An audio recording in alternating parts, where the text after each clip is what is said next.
Bruins Beat is brought to you by Prize Picks and the Game Time app. And welcome into the Bruins Beat, presented by Prize Picks. Go use that promo code CLNS to get $50 back when you play just $5. And we're presented by Game Time. Go use that promo code CLNS to get $20 off your first purchase. Terms apply. I am Evan Marinofsky. That is Conor Ryan. Connor, what is up? Evan, doing well. How you doing? Doing great. Doing great. Hit me with it. You hit me with it. You hit me back with it. After all this time, you hit me with the pause. Like the pregnant pause. Good. Quite the day in Boston on Monday, Patriots Day. I hate that there was no Bruins playoff game at the end of it. That hurts. It would usually is the cherry on top, right? I think it was 2 years ago, right? Before that awesome first round series against Florida where we know what happens at the end of it. But that was like they didn't play the series. That series was never played. It got Real canceled, shame. just like the 15 college NCAA championship game between BU and Providence. Never happened. But never happened. That in 23 was like the ideal, right? Marathon already in and of itself is a great day for this city. Just the amount of people that get fired up for it. I think the Red Sox, obviously they play on Patriots Day and they play in the morning. I think there was like an Ohtani game, I want to say, back when he was still with the Angels. Ooh, I think you're right. So there was that, and then you had the Bruins that night, game 1 against Florida. So vibes were at an all-time high. I know the Celtics played on Sunday, but this is usually an exciting time of the year where ideally both the Celtics and Bruins are in the playoffs. People are fired up. Red Sox are back. The marathon's going on. It is a great day, and it did feel, even though yesterday was a blast, I was over at Fenway, as were you, a little just incomplete, right, where you're not having another game over at Causeway Street to look forward to with the Bruins. So, alas. Yeah, it's more fun when those games are happening. And you know what? The worst part was Char didn't run the marathon. Char did not run the marathon. Now, when I looked up to track him, they let me track him. But it said waiting to start. And it was 3:00, and I'm like, all right. I mean, I think he would have went by now. So he didn't run it. But it's I always say I don't know. We have a lot of listeners that don't live in Boston, that don't live in Mass or New England, and so maybe they don't Patriots Day doesn't really resonate. The marathon, and why would it? It is an incredible day. Every year, it's such a fun time. The last couple of years have been really good weather, which is superb. But even when it isn't, it's so fun coming together. I grew up obviously in Framingham, which is right along the route. Were you handing out little waters at the time, Evan? I was not. I was looking for high fives. You playing like a JBL? Were you playing like Fetty Wap as I ran by in 15? Or more than enough people were playing Fetty Wap, but I didn't have to do it in Framingham. There was a lot of great music that's going around in Framingham. I mean, it's every year. My other thought is every year I watch it and I'm like, I want to do it next year.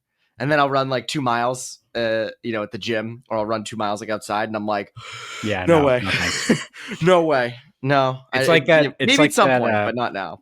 I always see that motivational video that goes around. It's like, if you can run a mile, you can run a marathon. I'm like, no, I don't think so. No, it's not like 26 miles plus 0.2. No. Yep. Nope. No thanks. Yeah. No, can't do it. Nope. Yeah, I don't have it in me. But I mean, I think, to me, and I've never run it, so I can't, I can't speak on it at all. But to me, I think the marathon is almost the fun part. It's the weeks and it's the months lead up of training that's the hardest. Running when it's 20 degrees in January. Yeah. That's, to me, that's the stinger. I don't think it's just the one day. The one day is hard, obviously. I'm not saying it isn't. No, it's easy, dude. Is it easy? Is the marathon easy? Are we not? You're asking talking about that. You're asking the important questions here, Evan. It's like a Felger question. Is the marathon overrated? Is it easy? But it's the lead up to it that's obviously the hardest. At least, to my eyes. Someone who's never run more than a 5K. So it's a bold take. Running the marathon is tough. Actually, it's very easy. Are you kidding me? Yes, come on, hurry up. True. Yeah. That way. Go. Come on.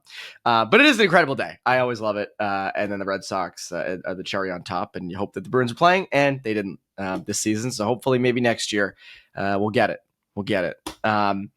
Speaking of Bruins, we'll get into some NHL playoff stuff in a bit because obviously, first round just started. Panthers Lightnings doesn't start until tonight, Tuesday night. Stupid. So dumb. Why is that? What the hell? Oh, it's one series I want to see. I know, and there's like a lot of fun first round matchups, I would say, at least so far, but that's a headliner. But to have it be, there's multiple games, and now we're 2 games into this series, and Florida's just starting off now. It's again, the NHL when it comes to scheduling all these sorts of things. Isn't there like an 11 o'clock game tonight or something like that? Is there? I think the Tampa Florida game is 8:30. Yeah, it's like, okay, so yeah, I think, you're right. Minnesota Vegas is 11 p.m. Like, what the hell? Like, what are we doing? I didn't realize that.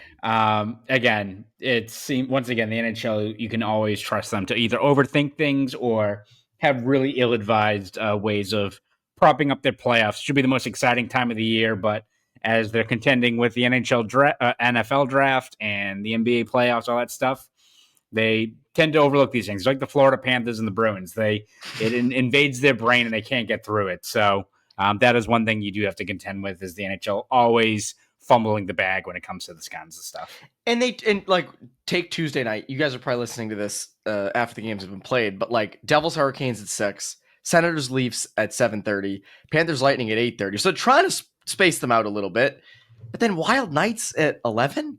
I don't follow that at all. And then there was the issue. Was it Blues Jets game 1 was called remote? Yeah, that's egregious. And TNT's usually like the good network. And you can tell with the audio, it was like super. Like, again, say what you will about Winnipeg and how bumping of a destination it is, but like their fans are passionate and they are friggin' loud in that building. And like the crowd noise, I was like, oh, was this like Buffalo in March? It was weird. You could tell. I was like, oh, they are not on site for that. They don't have the actual audio pumping through the audio systems there. No, I agree. We'll get to the playoff stuff in a bit. First, though, I want to touch on some Bruins thoughts. Throughout the offseason, we'll get into player grades from the season, and we'll, at some point, we'll break down our amazing predictions from the beginning of the year. But I thought Fleur Shinzawa... Do we have to do that, Evan? I think we're going to have to, unfortunately. Okay. And I think our listeners will definitely want us to. Fleur Shinzawa had a great column on Tuesday about something that you and I have talked about quite a bit, which is this is not the offseason to go get that number 1 center that's going to help you next year. The whole idea is, it'd be nice to go out and get a number 1 center, trade for one. And Fluto kind of outlines, it's going to take a lot if you want to trade for a true number 1 center. And he also gets into the whole idea of like, well, if you want to sign a number 1 center, it's going to cost you a lot of money. And you tried that last offseason. And this is something you and I have talked about a lot. And that's why, like, I keep going back to Marner. And I keep going back to the wings. Like, to me, for them to be competitive next year, you've got to build through the wings. It's more doable. Yes, it's a little more conservative of an approach, but it's much more doable. And my other thought is, okay, let's say you went out and got Sam Bennett. Let's say you overpaid for Sam Bennett, which I don't want them to do. I really don't.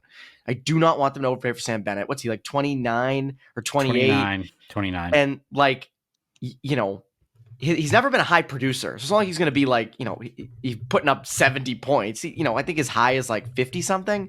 Yeah. He's just a really hard guy to play against, and that's great. But you don't need to bust the bank to get that. And my whole thing is, let's say you did get Sam Bennett. Let's say you gave him a 7-year, $7.5 million deal, or 7 years and $8 million, whatever he ends up getting, right? You're the highest bidder. He comes to you. You're sort of blocking, like with the draft, you're picking likely a future number 1 center, or a number 1 center that you hope is a number 1 center with the 5th pick or the 4th or whatever pick you end up with, right? You're blocking that kid's development to come in and be an actual top 6 center because you've got guys like Elias Lindholm and Sam Bennett. If you sign Sam Bennett, like, you're sort of clogging up the middle, which is exactly what you don't want to do if you're drafting and developing. If you hope to draft and develop these guys going forward. Yeah, and it's almost like you look at what the Bruins have right now down the middle. Do they have a lot of like legitimate top 6 options? No, but they do have a shit ton of centers. I don't know how many of them are needle movers, but it's almost like, are you going to, and listen, you have the cap space, but do you want to add a guy that maybe necessarily isn't a needle mover to a group that already has a lot of maybe redundant players there, right? Like, all right, you got Elias Lindholm. I don't think he's going anywhere, but you can see what he did at the end of the season with Geekie and Pasternak. All right, keep them as a line. But then, like, and then you can look at Mark Kastelik, 4th line center, barring he's healthy, which you hope he is. Okay, that's all set. who's your second line and third line center? Because you got a lot of different options, right? You can look at Casey Middlestat. You can look, and it's tough to kind of grade what he is as a player, right? Because his production wasn't really there, but also his like line mates were Cole Koepke and Vinny Lettieri and Jakub Lauko, right? So that factors into it, but that's a guy that's still not a maybe known commodity as to what he can be with this Bruins team. So you got him. You got Pavel Zacha, who can move to wing, but also has played down the middle. That's an option. You got Fraser Minton, who I thought was really solid down the end of down the stretch.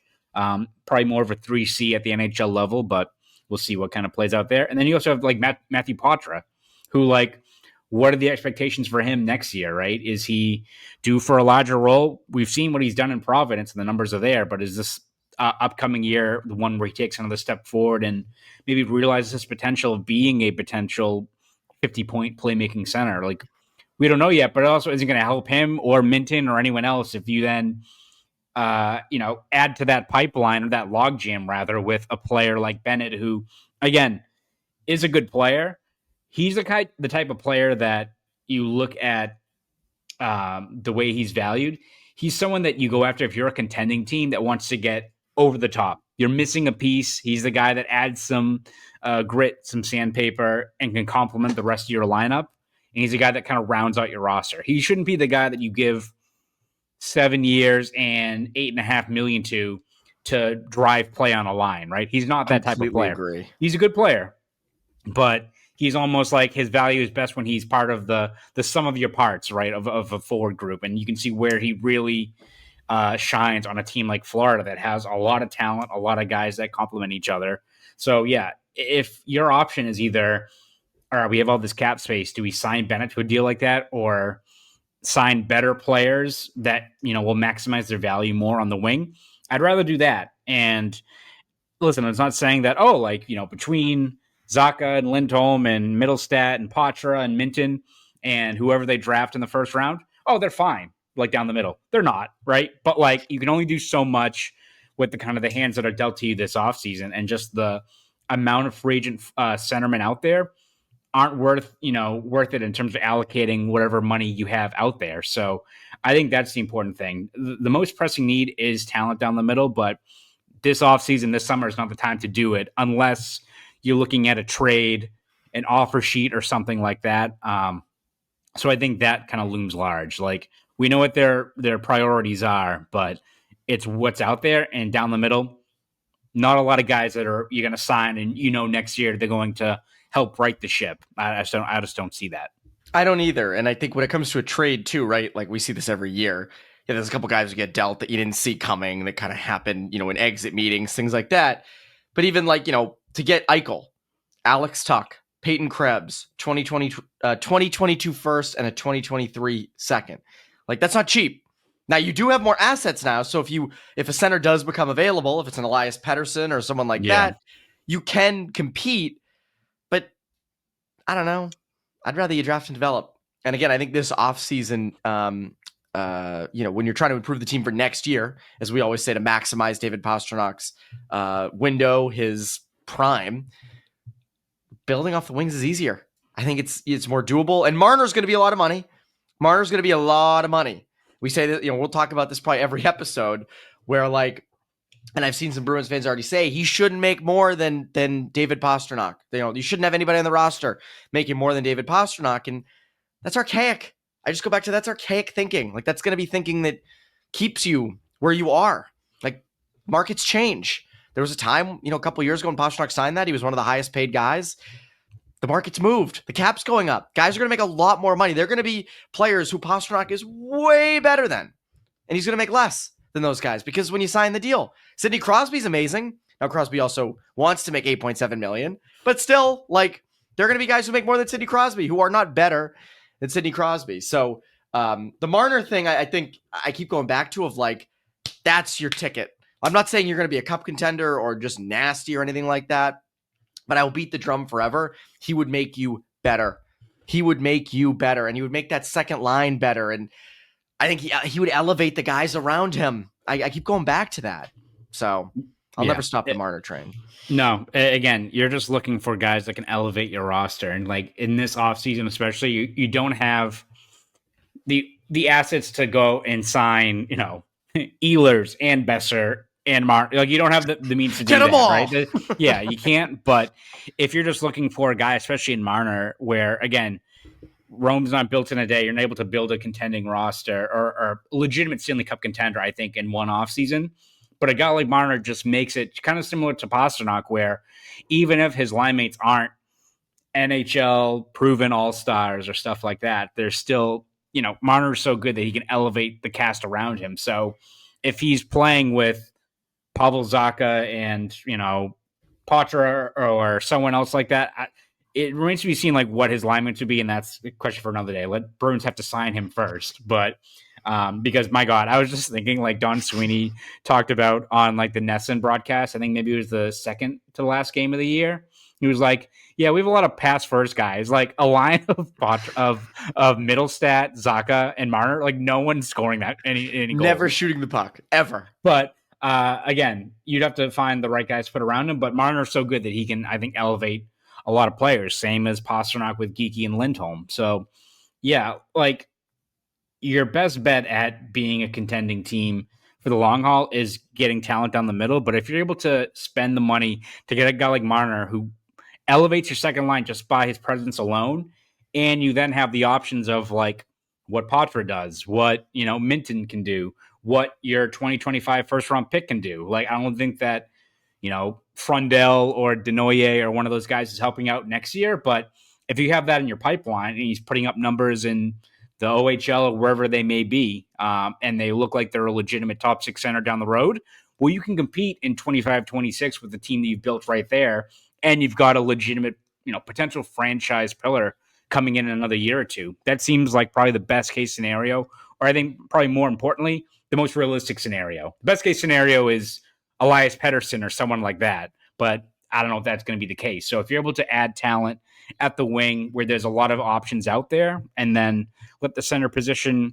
kind of marinate and wait for the right options to kind of present themselves, I think that's what you have to do if you're the Bruins. I agree.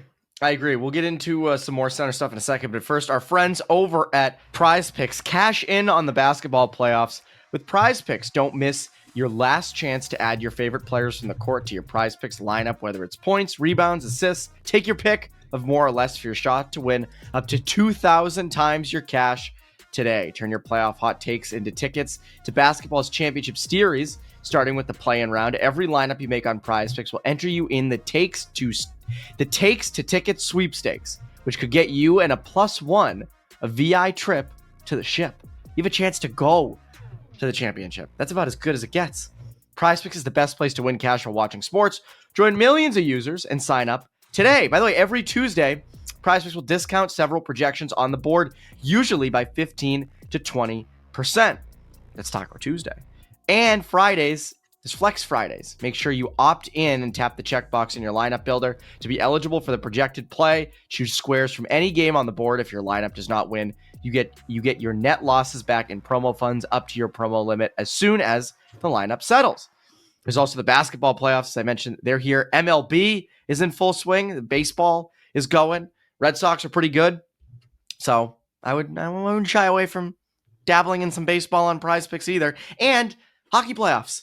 Hockey playoffs are going. So there's that as well. Download the app today and use code CLNS to get $50 instantly after you play your first $5 lineup. Again, that's code CLNS to get $50 instantly after you play your first $5 lineup. Prize Picks, run your game. Run your game over at Prize Picks. So you mentioned something with the centers I thought was interesting. Elias Lindholm, Zacha, Middlestat, Minton, Poitras. I'm probably forgetting some people. But even just those 5 guys are candidates to be first, second, and third line centers next year. Now, you could move Zacha to the wing. You can move Poitras to the wing. I think you'd rather develop him as a center, but that's neither here nor there. What are the chances they trade a guy? What's the chances they trade one of those guys this offseason? Maybe to get a right shot defenseman. Maybe to get another draft pick. Maybe they're in a package for someone bigger. It wouldn't shock me if a Middlestat or a Zacha got dealt, given that, they might look and say they kind of not doing the same because they're different players. Zaka's smarter, Middlestat's a little more high skill, but do they look to move one of those guys? Yeah, I wouldn't be surprised if that is an area of the roster where they do look to subtract someone, whether it is, as you said, an established guy like a Middlestat or a Zaka, or maybe even if it is like a player like Patra, who, again, you like the potential, you like how young he is, how he's done in Providence, but from the Bruins, where they've had him in the system, maybe that's a guy that they look at, maybe his viability as a top 6 player at the next level doesn't align, or they don't think he can be that. Maybe another team would like to put him in a similar spot. And if that gets you, an ability to move up in the draft or get another critical draft pick, late in the first or another second or something like that, I don't think Patra for like a 50th overall pick is necessarily a good deal, right? When you look at I think that's lateral. But if he's part of a piece, as you said, to add maybe a right shot D or a scoring winger or something like that, right? I think the Bruins are leaving kind of all options on the table. And I do think like a player like Middlestat, it's tough to kind of, as I said earlier, grade where exactly he is and what he could be at with the Bruins, just because you don't really know what his line mates are, right? Like, is he a better player and is he a 60-point guy if he's got Brock Besser, to his right? Maybe that helps out quite a bit. But also, if you're the Bruins and you've got a spot of your roster where there's a lot of, I think, probably redundancy, or, it's an area where you have a lot of guys you could move, I could see them moving for more draft picks, addressing another area like the right shot D, something like that. So that wouldn't surprise me at all if that's how they approach this going into the offseason. Yeah, I think it's interesting because Middlestat, you look at sort of what he was in Buffalo points-wise, and it's like, man, if you could just get back to that a little bit, like it'd be so helpful in, making an offensive second line. And if you did get Marner, who would get the most out of Marner? Who would work the best with Marner? Is it Middlestat? Is it Zaka? Mitten, I think you just traded for. I don't see him going. I mean, the only way I'd see Mitten getting dealt would be if you were like Elias Pettersson and he's part of the package that goes out to Vancouver, or there's another number 1 center who you trade for, which I think is the least likely scenario. Patra, you wonder with, in terms of just, do they look at some of the centers they draft this year and hope to draft in the future and say, yeah, he's good, but is he going to get kind of lost in the shuffle? Because we have to remember, Connor, and you see this with other sports too, is when you have a position of need, you typically draft a lot of it and you acquire a lot of it. And suddenly it's like, oh my God, we have 8 centers and some of them can play, some of them can't. It's like with prospects, you got to figure out which ones can play and which ones you got to trade. And I just wonder if Patra falls into the, maybe it's best they trade him type category. And I'm not saying that he should be or that he will, but I think that's a question that they have to ask this offseason in terms of like, if you can trade Patra for an established defenseman in the NHL or someone like that, I think it's an option that you have to look at. Not say you got to do it, but you should at least be open to it. And then, obviously a guy like Middlestat or Zaka, what could they potentially get you in a trade? I think that you have to look at those things. And also you look at with Middlestat, and if that is a redundant part of your roster and you're trying to address other areas, moving that cap space, that cap hit off the books, right? What is it, 5.75? Yep. If, like you still have to find out what you're doing on that second line, but if you can use that money to then bolster the right side of your defense or flip it for, a scoring winger, or like, again, just move it and get a draft pick and have that $5.75 million to use it to sign maybe Ehlers and a Besser or a third line player or something like that. It at least gives you options, right? So I couldn't tell you what exactly the plan is right now, but I think you look at someone like Middlestat and someone like Patra, 2 different players in terms of where their careers are right now, but both that I think you could make a pretty compelling case as to why they would move. And for Patra's sake, don't forget, Evan, you got your boy Dan Lashmelis, who's putting up numbers. Maybe they're carving out a spot for him. Kicking ass down in Providence. Yeah. Yep. Calder Cup playoffs about to start. He's kicked ass. So, UMass guy. I was pissed he left. From the Pioneer Valley too, I believe, right? He's from Granby, I believe. I will have to look into that. I should know that. But Dan Lashmelis? No, you probably. I'm kidding. I was wait, really scared. what? I was like, yeah, I don't think he's from he's from Palmer actually. But I was like, He's from Holyoke? Like, wait a Yeah. minute. No, he's not. Yes. It took me a second. Jesus. Yeah. But he's kicked ass too. Everyone, And he was he's from Latvia, by the way. That's if right. anyone's- Yeah. Latvia. Out in Western Mass. Granby. Yes. Latvia, a big place out in Western Mass. Yes. A big town. I don't know if you guys have ever heard of it. Right by Red Rose. That's right. right near the Hangar Pub and Grill. It's funny because with Loch Mellis, I wanted him to stay at UMass for obvious reasons. And I think it's never a bad idea to stay, but he is putting up numbers in Providence. So he's another one. You're right. Come camp next year, we're looking at him and going, could he be a third line center? I think that's, and you still have Merkulov in the system too. Like there's a lot of like those middle six centers that you do have to parse through and say, who's going to stay, who's going to go. Can any of you guys play the wing? Before, because you do have holes in other parts of this roster. And by the way, it's not as easy as saying, oh, let's trade Georgi Merkulov and Dan Zlotchmelis for Elias Pettersson. You're not going to trade. Easy. Like, let's trade Middlestat and, Merkulov for, as I said, Elias Pettersson or Brady Tkachuk or whomever. Like, it's not going to work like that. You can't deal two mid-tier centers for a top-tier center. Not how it works. At least not how it should work. Something that always works right, though, for you, Connor. Game Time, our friends over at Game Time, and it's just such a fun time of year. Obviously, we talked about the Red Sox on Monday for Patriots Day. That is as fun a game to go to as there is. But Celtics-wise, NBA playoffs, Garden gets nuts. TD Garden has like the number one NBA playoff atmosphere. There's some other good ones, and if you live in those areas, I encourage you to go and use our friends at Game Time. But TD Garden gets raucous during this time of year. I was there last year. I think did they play the Knicks last year? I think they did. It was either them or the 76ers. I went to two playoff games the last 2 years, and it was phenomenal. So it was awesome to go, and you got to go use our friends over at Game Time. They have last-minute deals. Save up to 60% off buying last-minute tickets for sports, concerts, comedy, and theater.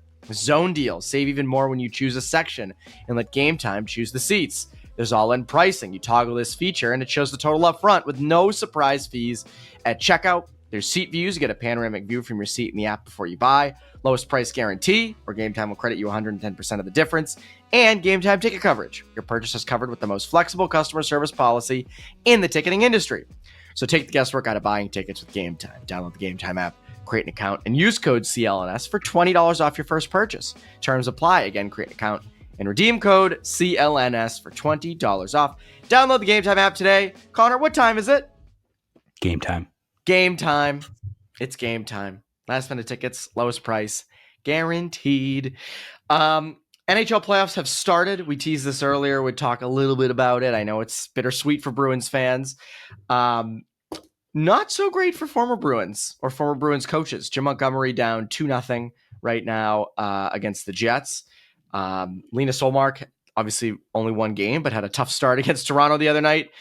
Chris Johnston tweeted, Linus Ullmark has now allowed 4 goals or more in 6 of his 10 career playoff starts, which is concerning. And again, I think for the people who said, oh, you should have kept Ullmark and traded Swayman, I think this is, the Ullmark and the playoffs thing seems to be continuing.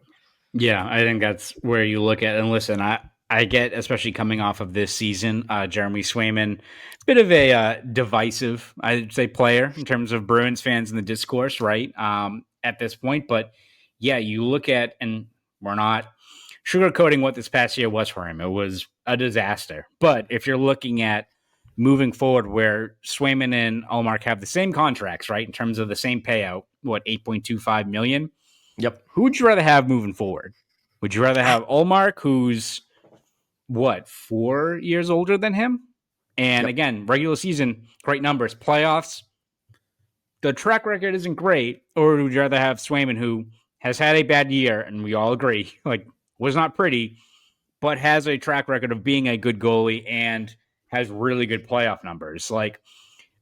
Again, there's pros and cons, I guess you could say, but in terms of long-term outlook, and especially moving forward, I would rather have Jeremy Swayman. So we'll see. I mean, it means Ullmark's going to have a 37-save shutout. I was just going to say, he's going to be great tonight. But if you are a Bruins fan and you're keeping tabs, and there's a lot of narratives with how, you've got a lot of former Bruins all across the playoffs right now.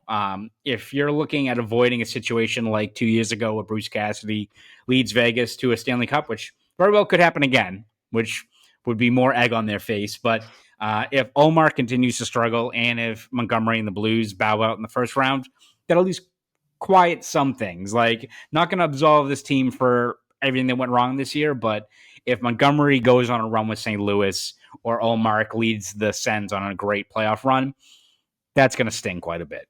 Oh, yeah. And again, it was, game one for the Blues. Would they get one shot in the third, blew a late lead, gave up a late goal, sort of the trademark. At least Montgomery enjoyed the sound system at Winnipeg, though. So that's good. Right. He was singing along. He was just having a fun time out there, man. Just the St. Louis people love that. Just hanging out, singing a tune. What a great hockey game. It's like he was a Gillette, Connor. It's like he was, singing a Gillette. The Ullmark versus Swayman thing, it's interesting because I think that, this was their first year both kind of being on their own, and Ullmark certainly had the better regular season. But if this playoff thing continues, it's like, and we've talked about the Swayman season a lot. We're not making excuses for him. I'm not going to sit here and be like, oh, this is what a great, really, it should have been a great season. But, and a lot of it was self-inflicted, by the way. A lot of it was self-inflicted. Training camp, missing it. There were a lot of factors why Jeremy Swayman had a bad year. Those factors shouldn't be there next year.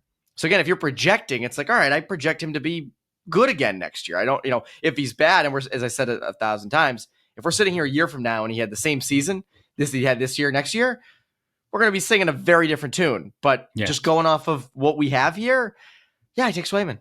I have no problem saying that. And I know there are people like, oh, trade him. Trade Jeremy Swayman. Well, who is playing that next year? Who is your goalie? And this whole Jordan Binnington in 2019 or Aiden Hill, or they bring up these goalies who go on these runs. And it's like, how hard that is to find?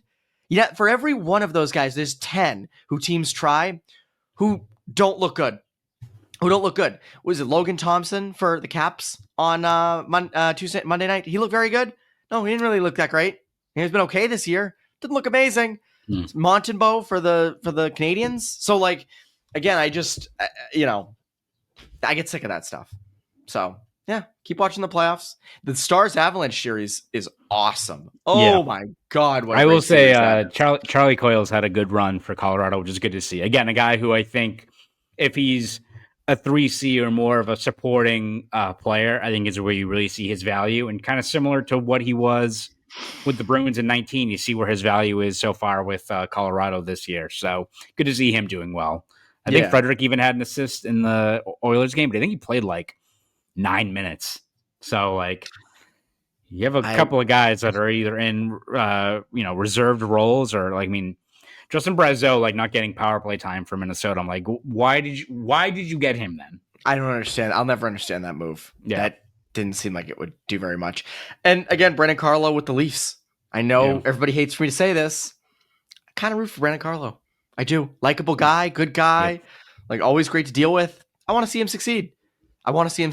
So I know it's the Leafs, and I know no one wants to talk about that. It's fun to make fun of the Leafs, but if the Leafs do win, which many people think they are gonna, at least Carlo gets a ring.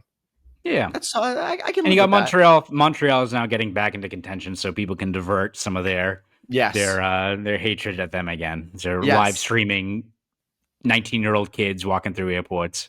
That's right. The lamest shit in the world. Losers, such losers. Oh, and they finally have a taste of relevance again, and it's just listen. The NHL is better when Montreal's. I wish that the Bruins right the ship and we got a Montreal-Boston playoff series pretty soon. That would be great. But there's the give and take, right? There's Montreal fans being relevant again. There's good and bad that being relevant again. Yeah, exactly. So. There's a downside. There's a big downside. But I think it's an interesting first round. We didn't really do predictions at all because Bruins aren't in it, so we're not gonna go through Leafs in 7 and this and that. I do think the Senators give the Leafs a good series. They should at least. Canadians did give the Caps a little scare last night. Whether or not those teams can pull through, I don't know, but. Good playoff experience for both. I think that's a good thing, both those teams. So, keep on watching. NHL playoffs continue. Connor, what can the people look forward to from you over at the Globe and Boston.com? Yeah, you can read my stuff over at the Globe and Boston.com. We'll have you covered every step of the way this Bruins offseason. We just had a Bruins to-do list that just dropped on the site. So you can read that over there. We'll have you covered. Obviously, Don Sweeney, Cam Neely, and Charlie Jacobs are speaking Wednesday morning over at TD Garden. So we'll have a lot of reaction from that as well. And for everything else that goes on this summer with the draft, free agency, all that, you can read my stuff over at Boston.com and the Boston Globe. And if you want to follow me on Twitter, X, whatever you want to call it, you can at Conor Ryan _93. Go do all that. That's Conor Ryan. I'm Evan Marinofsky. Bruins Beat listeners. Have a great rest of your week.